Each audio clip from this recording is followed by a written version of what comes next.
I realized that it was very critical for me to get out of the operations because you cannot grow stuck in operations. Like you can grow, I shouldn't say you cannot grow. You cannot grow quickly stuck in operations. Like you may, 3 to 5% a year and you'll just roll along and you'll get a couple of referrals and life will be okay.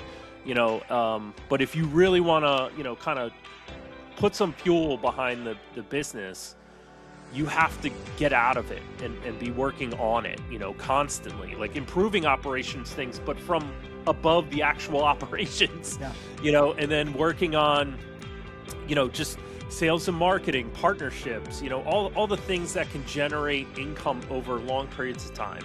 Welcome to Now That's It, stories of MSP success, where we dive into the journeys of some of the trailblazers in the industry to hear how they use their passion for technology to turn managed services into the thriving sector it is today. Marc, welcome to the podcast. Thank you.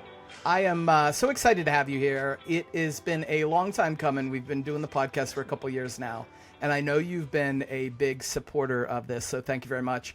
You have a great story to tell, and I'm hoping that that we're able to extract some tidbits from that story. But let's start from the beginning. You were just 15 years old. You noticed that some things were broken in your dad's business, right? Not maybe running as efficiently. What clicked for you back then in the moment? Were you just curious? Were you frustrated? Or was it something else that was going on? I think a lot of it, as many people probably have, it's out of need, right? And how did it affect me, right? Mm-hmm. So I was doing a lot of things, with paper, and people would come in, ask questions, like, what about this? And literally leafing through years of notebooks and realizing that this is not the most efficient way to do anything, right? So, and at that time, it was probably late 90s, before 2000. So there was a lot of companies that were still running on notebooks and pieces of paper, and, having things in Excel was still blowing people's minds. So really just out of necessity and to make my life better, I was just determined to figure out how to make the workflows of the company just, today we would use digital transformation, but back then it was just like, can we do this a little bit better than what we're doing now? Most kids are out there playing video games or kicking the can down the road or whatever, and you're fixing processes in your dad's business at 15. That's awesome. Yeah, well done. I was still kicking the can. All right, sounds good. Cool. So when you digitize that whole paper-based workflow, did you have any sense at the time that this would become the foundation for your career going forward? Or did you just feel like you were solving a problem that was just right there in front of you? I would say the thing that interests me the most, and probably still does today, is just solving those workflow problems. Like realizing that, hey, this is a real business problem for the company, and how do we make it so that everybody can do their job better, so that the frontline CSRs can help the customer faster, how the management can get the reports they want to make, and how ownership can make the decisions they need to make because now they have better data. So I think it's just, my strong suit, and what I've always, attempted to do for companies is to just fix the workflow. I was never like a techie guy. I'm not by far, I'm not the smartest technology guy out there. I'm not a tech nerd or anything like that. I'm more of a workflow guy. Like, how do we actually do stuff that makes the company more efficient? Awesome. Not to jump the shark here, but I think what's really interesting about your upbringing is the customers that you service today, the businesses that you service today, were who you were building early on, right? Like you were trying to make your dad's business more efficient. And now your job is to provide those IT resources and those digital transformation resources for business do the same thing. Like you were in their shoes before. Yeah, I think it's really, it's really important not to, go back a little bit, but I think it's not luck that me and my, I have 3 younger brothers, 2 of them also own their own companies, and my youngest brother is like a killer sales guy and a family guy. And, we were really lucky to have, a great environment to grow up in. We had great parents and just like a great community, and being able to build our business in that community when we started, all of our customers were within a couple miles of the office. So being able to kind of find those companies and help them kind of grow with us, and just realize that over time, like, those business challenges change and technology changes, but we're able to adapt and look, now we can make this better. We can make this better. In the beginning, it was just like, how do I make it so my computer doesn't shut off when I'm in the middle of doing something? Yeah. And now we're talking about AI and automation and how do we have a computer actually do 50% of my work? So it's the industry's constantly changing, and it's kind of our responsibility to make sure that we can help bring those changes to the customers. For sure. Let's jump forward just a little bit here. So you're 23 years old, and you get $10,000. You take a $10,000 loan. Not sure how easy or hard that was at the time, but you saw this computer repair shop that maybe wasn't performing at a peak level. What's the story back then? Look back, when you did that. What were you looking for? What was the thought process? And then what did you think about that decision? What do you think about that decision that you made back at 23?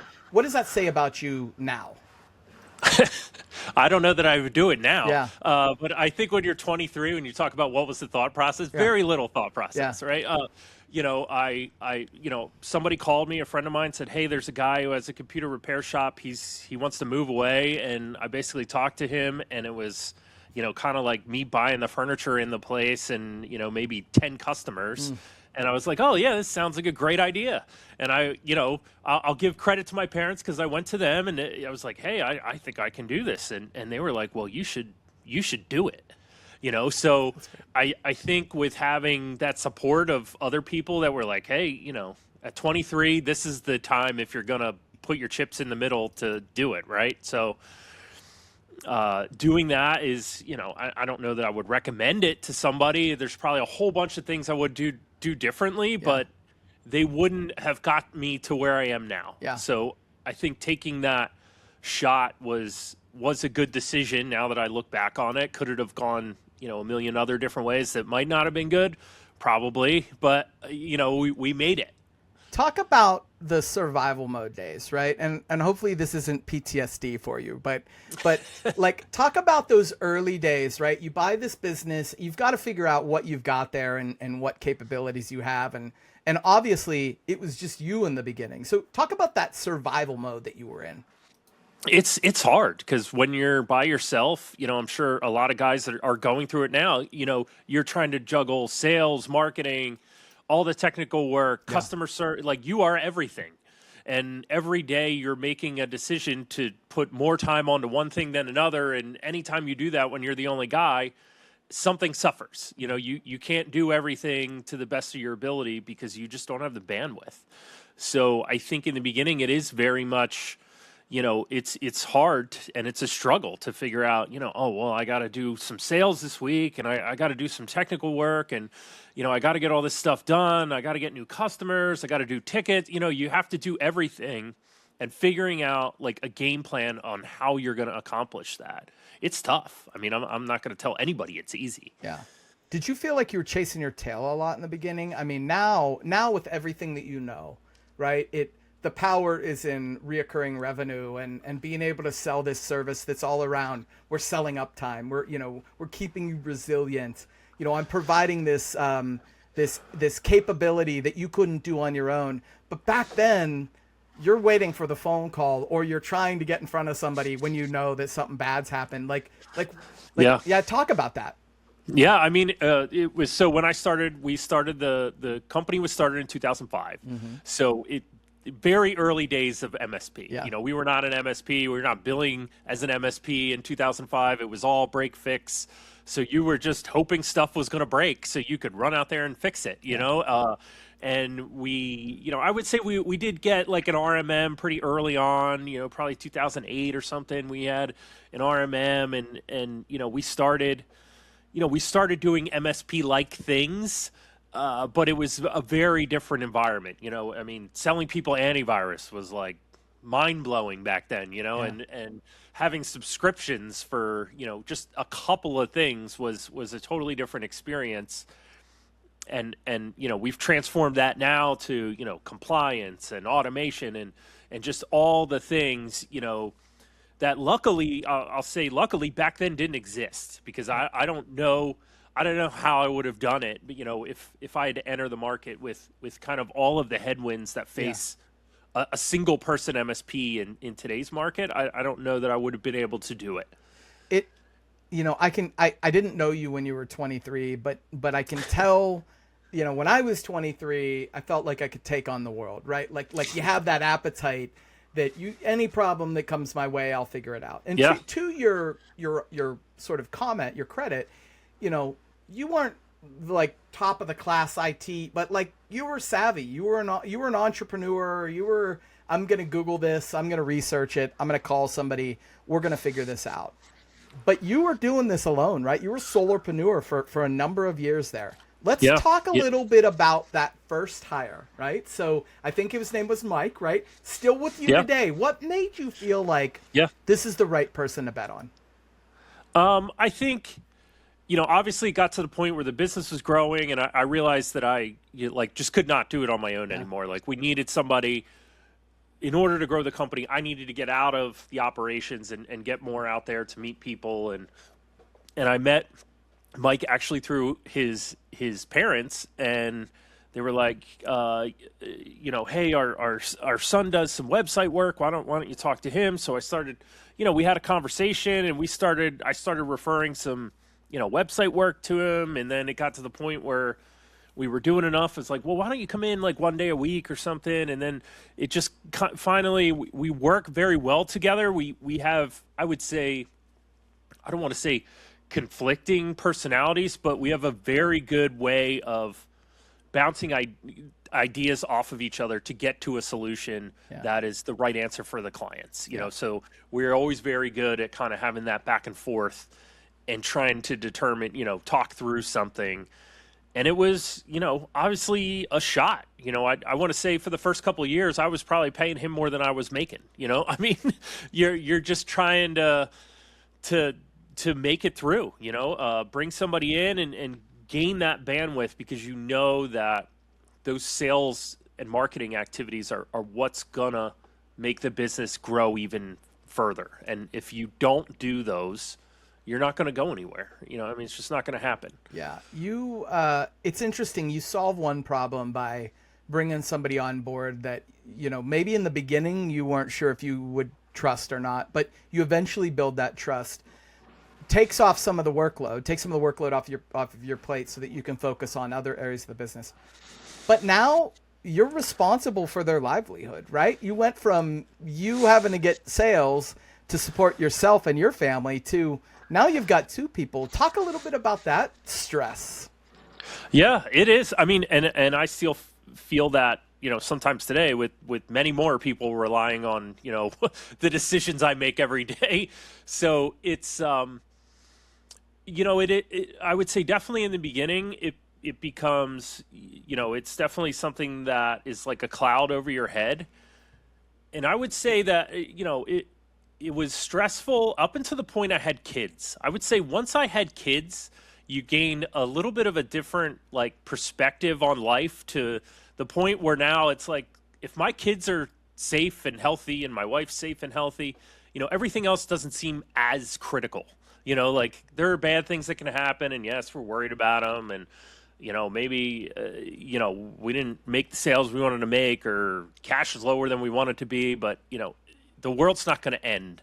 You can come home and everybody's safe and happy, and that kind of perspective of just what's really, really important and critical to your survival, and what is something that isn't going to get better by you worrying about it is just.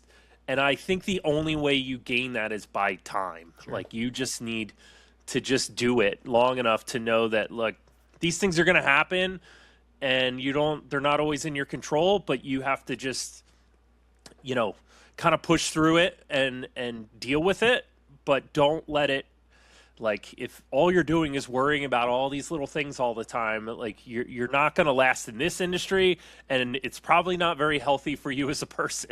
Yeah.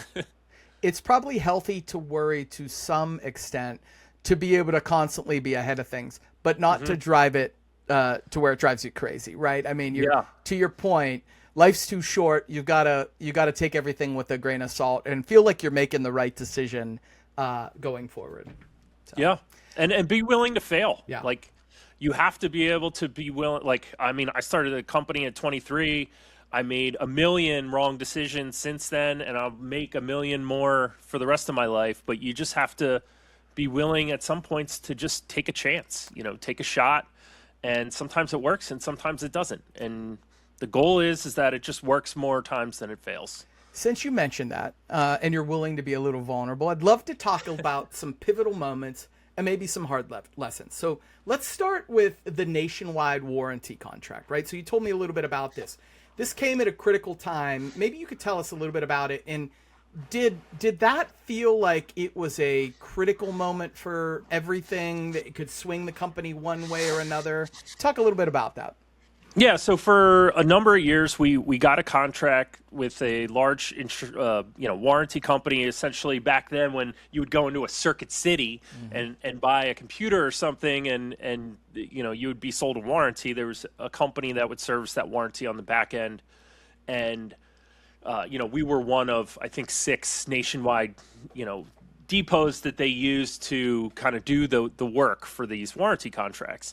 And I would say the thing that really I was the most proud of with that contract is I only got that contract because I would refuse to take no for an answer. Like I hounded this guy that was in charge of this contract for years, probably until finally one day I think he just gave up. It was like, all right, we're going to give this guy some work. And we ended up having a great relationship the entire time he was there. And we kind of served as they call like the last stop. So essentially we got everybody who had already gone to another warranty repair shop or just they were kind of customer was at their wits end. The warranty company just wanted to get rid of this problem. And that was kind of all the customers we got was everybody that was at the tail end of the experience and generally not the most thrilled people. Yeah. And it was kind of our job to turn around, not only the experience, but just resolve the problem and get the customer in a better position. And we ended up working with customers all over the country because of that. It wasn't just in our neck of the woods. It was in Hawaii and, Alaska and all over these places we would get equipment shipped in from. So it was fun to meet people like all over the country. You get to talk to these people and it taught us logistics. We learned logistics very quickly because there's a whole bunch of logistics things you have to have in place to do stuff like that. And it was good. It was, the revenue that we got from that helped us kind of turn into a real MSP. And when that revenue went away, we were able to survive because we had built a business on the back of that revenue to basically expand our MSP business. Really cool story, Marc. I think the neat thing about that when you tell that to me is this feels like this amazing opportunity, which it was, but you quickly realize that it went from, oh, we're not getting the people when they're happy. You're getting them when they're upset and the machines are running poorly and you need to tell them you need to go buy another machine or whatever it is. But you were able to turn that around, and obviously it helped you really refine a couple of things. You mentioned the logistics, also your chops, the ability to be able to support people remotely, which is the lifeblood of MSP. You saw that opportunity early on, and it's probably helped you significantly now that you're not just servicing, the Pennsylvania market for all matters. Yeah, no, it really helped us learn a lot of things on like what it takes to service the whole country and what it takes to ship equipment across the country, get equipment shipped in, how do you deal with it, and just all of those things that we now do a little bit better because of that, and just understanding anytime somebody was going to get into the MSP business, I would almost recommend that they work some sort of service job. Like you need to go work in fast food or retail or something like that, because you need to understand how to deal with the general public and the variety of the general public. And I think that was really helped to, I'd worked all those crappy jobs before that. So I kind of had that experience going into it, but it really helps you build your people skills, like just how to calm somebody down when the first thing out of their mouth is, maybe a curse word. Yeah, for sure.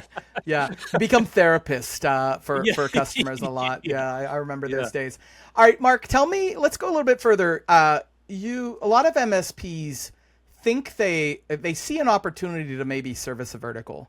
Early on, you saw the dental practices as a potential vertical, but you told me that didn't necessarily go the way that you sort of hoped it would. So looking back, why do you think the dentist vertical was such a tough fit?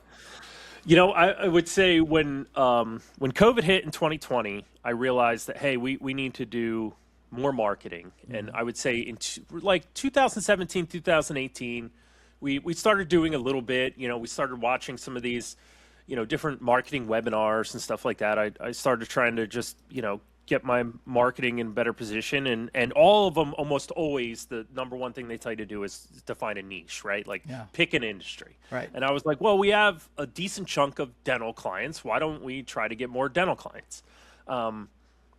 Without really thinking through what that logistically looks like. Yeah. But targeting dental or any doctor practice for, in any way really is very hard. You can't call up a doctor in pretty much any profession and get them on the phone to cold call them. Yeah. It's often can be a variety of different people in the office as to who actually handles the the IT work. So that can kind of be hard. We did, for I would say 2 to 4 years, we did market the dental industry across the country. And I will say to this day, we still get, I'd say, a call every quarter or so from some dentist or orthodontist from somewhere in the country with really no idea how they found us. Because we do still service the industry. It's just not where we focus all of our time, but it is a very hard industry to market to. Like as far as my marketing chops go, I don't think I have the chops to market to the dental industry the way that you need to in order to find success. We did have some success, but we obviously find it much easier with the vertical we target now. And let's talk a little bit about that. Let's talk about, what did that experience really teach you, Marc, about finding that right ICP or that right vertical and maybe avoiding the ones that aren't the right fit? Yeah, it's really important. And I would say the first thing is you have to learn how to talk their language if you don't know. So you have to learn, all the software they use, the terms they use, like how do they talk to each other in the office? What are their biggest pain points? Like I'd say every industry has their own set of pain points that they deal with every day. And then you have to, once you figure all that out, you have to find out where are these people, right? Like, so where can you shotgun approach in industry? And most of them, it's, you can do some conferences somewhere, or you can do, you find some training events or just wherever there's gatherings of your ICP, that's where you need to insert yourself. And nowadays with social media, you have to do the same thing there. You have to find the social media groups, who are the popular people in your industry. Make sure you're following all those people on LinkedIn and all your other social media channels. Go to YouTube, find out who the popular people are in the industry in YouTube. Like, you have to do your homework. Like, you have to be in the industry. And because then when you talk to a prospect, they understand you, and they're going to take what you say as gold, because you understand their industry, and they're probably not getting that from the guy they're talking to now. Yeah. He's, wanting them to, reboot their machines in the middle of the day or something, like if they don't understand the industry and it's just kind of like a generalist, it's a very different conversation than if you're talking to somebody that is really involved in the industry. I come from the vertical first space as well. We had a couple that we serviced in my former MSP, but I find it really interesting that, one of the marketing pushes that you hear is go vertical, find a vertical, attach yourself to a certain industry. I got some really wise advice years ago after I had experienced the vertical space. It's a vertical doesn't happen overnight, right? You don't just will a vertical into existence. Like you mentioned, you had a couple of dentists, but does that make it a vertical? Are you the expert in that, in that approach, in those different spaces? And so, you really got to put some time and energy into being that expert, to your point, being able to speak the language and understand, what's the best way to service these guys. Yeah.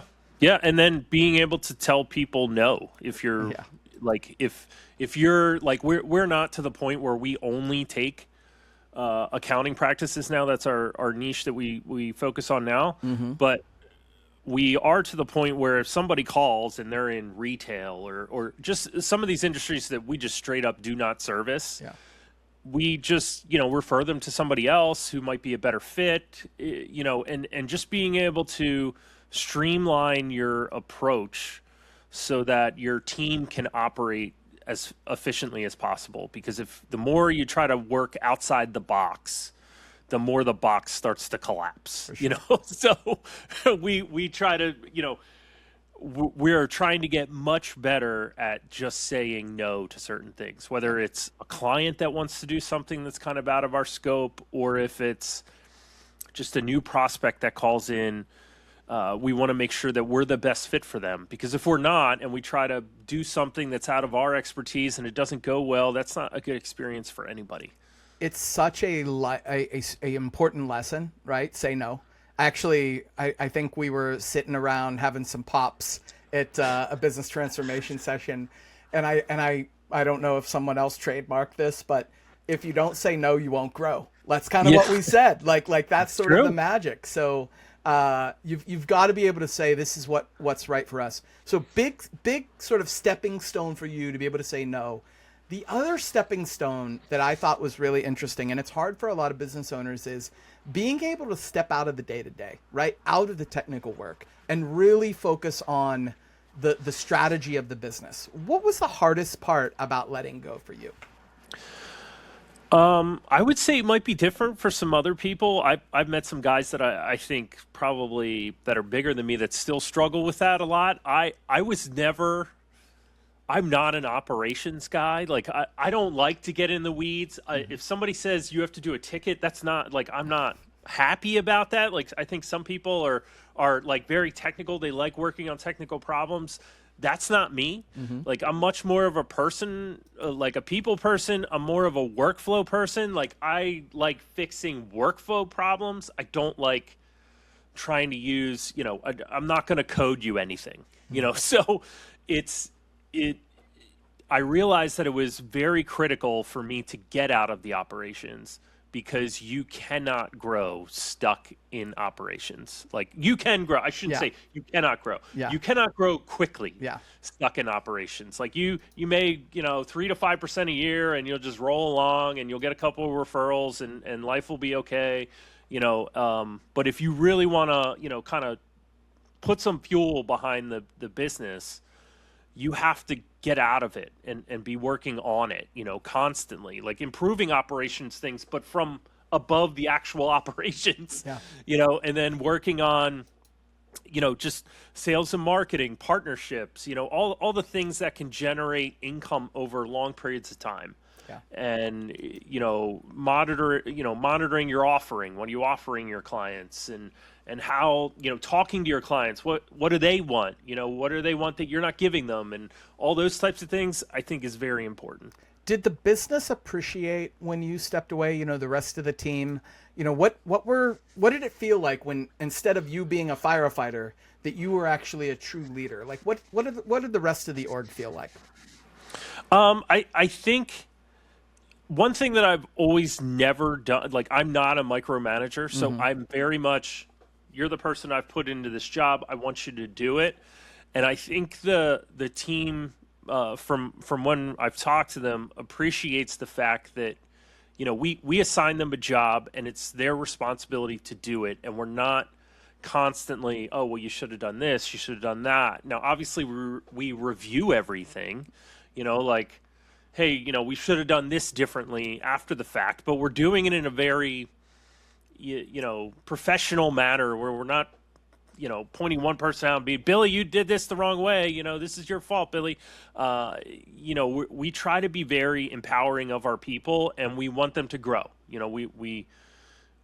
We make people do professional development, whether they want to do it or not, because we want people to grow in their own professional path. We want them to kind of be moving up and learning how to do different things and, improving their life status. And it's very much a focus on how can we all grow together instead of me just from the top yelling instructions.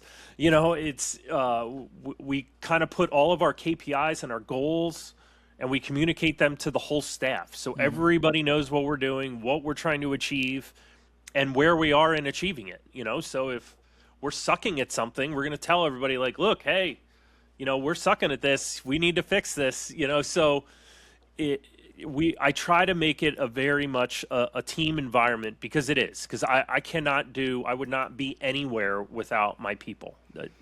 I've lucked my way into this position, and I've been lucky enough to have great people behind me, and they're while I'm here. So I want to do everything I possibly can to make them successful. Very good. Marc, most business owners, they're salespeople, whether they want to be it or not, right? They're the face of the company. You and Robert and I have talked a lot about, when you're a small MSP sort of growing, or organically, you've got to be out there sort of shaking hands and kissing babies, so to speak, right? But you made the conscious decision a while back to really focus on sales. And this is crazy because I don't know you like before that, right? Like Yeah. I know you as the storyteller, as the one that talks about the value that you can provide. So why do you think the conversations landed better coming from you when you were out there selling versus someone that you hired out of university? I think when you talk to leaders of companies, I think a leader to a leader conversation is very different than a salesperson to a salesperson or a salesperson to a leader, or you just very much understand everything that an owner typically has on their plate, and being able to communicate the value of what we can do to help them, either make the things on their plate better or maybe take some things off their plate. So being able to communicate that business value is critical in this industry, and I would say it's getting even more critical because if you look at 10 MSPs and try to decide by looking at their marketing how one's different than the other, good luck. Right. They're all going to list the same tool stack, the same protections, everything like that. And we're definitely getting to a point where we need to be more focused on the business outcomes that we provide. What are we providing as a business outcome to the clients? Not just, what is the laundry list of protections and things that we're going to put on their computers and make sure they're running and all these other things that we provide, which are nice, but in reality, what the customers really care about is what does it do for their business? Does it make them more money? Does it make their people happier? What are the things that we can do to make their business better? So important. I mean, providing backup is important. Providing patch, providing antivirus or EDR, all important stuff. But that's the table stake stuff, right? That everybody else is also doing. And so you're having a different conversation and you feel comfortable enough. I mean, you're a business owner. You're talking to another business owner that struggled with some of the same things that you struggled with. So it's, I love that you're out there, voice, face, right? You have your own podcast. You do your own video on social media. That's really, really important to you, that it comes from you when you talk about your MSP. Yeah, I think people want to hear the voice of the company, right? And that's not always the person that owns the company. It can be somebody else, a lot of times. Every company, I think, needs a voice for people to relate the company to a personality. And your company, especially, with us, we're not a huge company, but I think your company becomes that personality. People will relate your company to that personality. So, it's important, I think, to put it out there, so people either want to do business with you or they don't, based on what they're hearing, what they're seeing. Is this person going to be a fit for me to work? Because in the end, we're all, it's all a relationship. It's what is your experience going to be like working with us? So I think it's really important to make sure that that's a fit. And I think me doing what I do helps people determine whether or not, we would be good together. Yeah. Human beings talking to human beings. So important. Yeah. Right. This is the world we live in. Let's not talk about human beings though. Let's talk about robots. Let's talk about AI for a second. So you've invested recently into AI and automation, even knowing that it wouldn't be necessarily, it would be more of a cost before it became sort of revenue for you. What made the risk feel like it was worth it to you, Marc? To me, it actually feels like the risk is not doing it at this point. Like I feel like there's going to be companies, IT companies that help their customers with AI and automation, and then there'll be IT companies that aren't around anymore, because everybody is having this conversation with somebody, and if you're not the one having it, they're going to have it with somebody else. So do you want to be the person they call, or do you want to wait till they call somebody else and then maybe they take on some of the stuff you used to do, at the same time? So to me, the risk was not doing it. Sure, it's obviously a financial risk to take on and almost be running another company that does something kind of, I would say, MSP adjacent, but not, it's not done exactly the same way we do everything else. It's just, I think it's critical for every company to at least have the conversation, decide whether they want to go down this path. But I think it's custom critical for us to survive, and having those conversations about how to improve workflow for companies now with AI and automation is even more important. And using the AI and automation, the sexy language that everybody's talking about, gets them in the door to really talk about everything. And a lot of times when we're improving workflows, there's no AI and automation. It's just, doing things in a different way that make them more efficient. You mentioned it a few minutes ago, Marc, right? The MSPs that are having those business conversations, that's really where AI fits in, right? If you can talk about where do you want to see your gains, or what are the problems you're having? Is it finding information in your unstructured data, right? Like that's the number one problem that I always see. And I'm seeing MSPs have those business conversations and then come back and take AI solutions to solve those problems. Yeah. Yeah. I mean, if you want to talk about something that can be a differentiator, that's a big one, because there aren't a ton of MSPs doing that right now, to have those workflow conversations with their clients. So that is something, when you look at a broad scope of companies out there, that is something right now that can make you different, and it gives you a head start, because I think eventually most of us are going to be doing that, right? Like, so if you're early, you have an opportunity right now to say that you're doing something that other people aren't, and it gives you the ability to start building success. Like once you start doing it, now you have a couple customers that you've had successful implementations for, then that's harder to compete with from somebody who just started. Right. So it is very important, and I think it really goes back to that customer experience. And when you're doing AI and automation, the loyalty factor, because now if somebody's like, oh, well, maybe I want to go somewhere else, now they got to rip out their workflows. Like nobody wants to, rebuild their company from scratch. You're just, you're more ingrained into the day-to-day operation of their company. And that is so easy to replicate between firms, especially in a similar industry, because the tool stacks aren't that different. And everybody in industries typically have the same workflow problems. So once you start solving them, it's very easy to kind of replicate the work you've done with other customers. Awesome.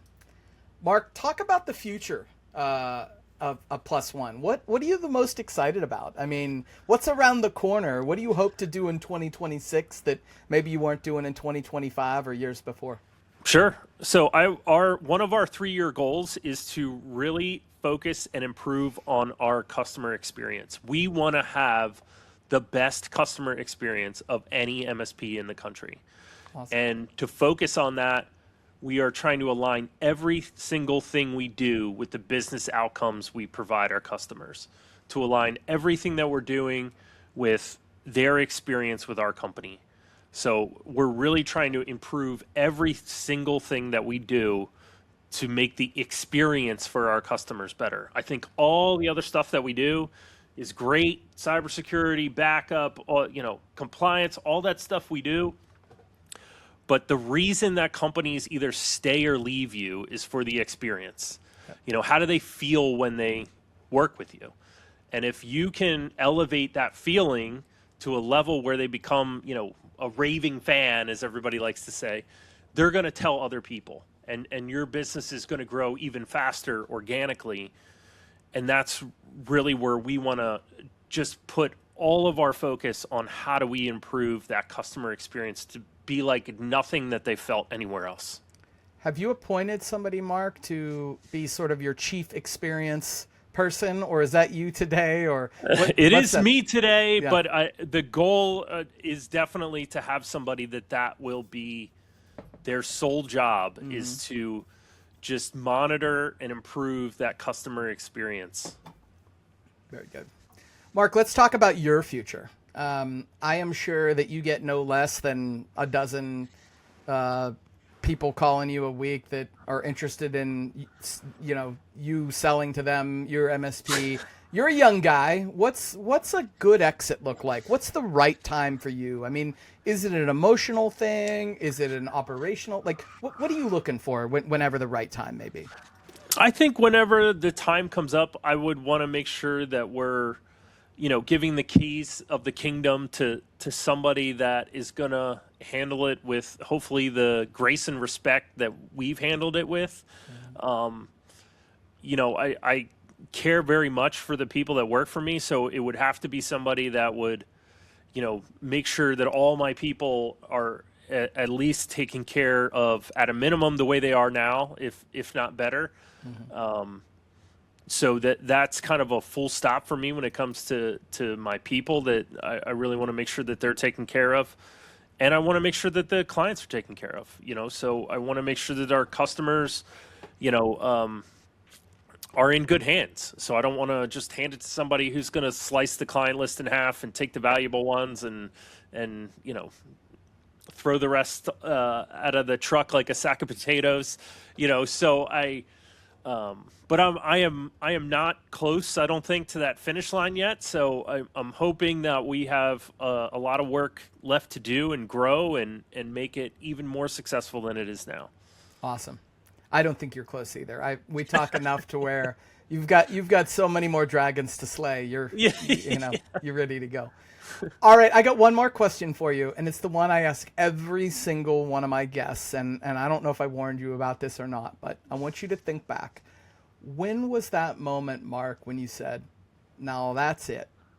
This is probably a weird one, and probably one that hasn't been said before on the podcast. As you know, I'm very interested in sales and marketing, and I put a ton of effort into my time in the sales and marketing of our firm. And this just recently happened, I want to say 2 years ago. A client had called, and we always try to just talk to him about, how did you hear about us, and to try to track back what we did. And the guy said to me, "I don't know, I just looked at your website and you look like a company I should do work with." And that for me affirmed probably years of work to hear that directly, from somebody. So it really helped me, know that we're rowing in the right direction, and that we can, continue forward with all the work that we're putting in, and it's going to pay off.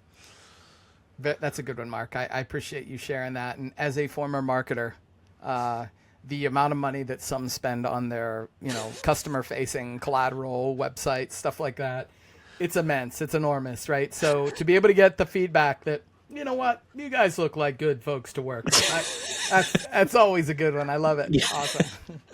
Well, Marc, I want to thank you again for being so open about some of the bets, some of the lessons, and even the reinventions that helped shape Plus One. Hearing how you moved from fixing problems to building a business and now reshaping the service delivery into AI really brings the journey full circle. And I really, really, really want to wish you and the rest of the Plus One team the absolute best in 2026 and beyond. I thank you so much for being here today, being part of my team and my extended team. And I look forward to hanging out with you in the future. Sounds great, Chris. Thank you.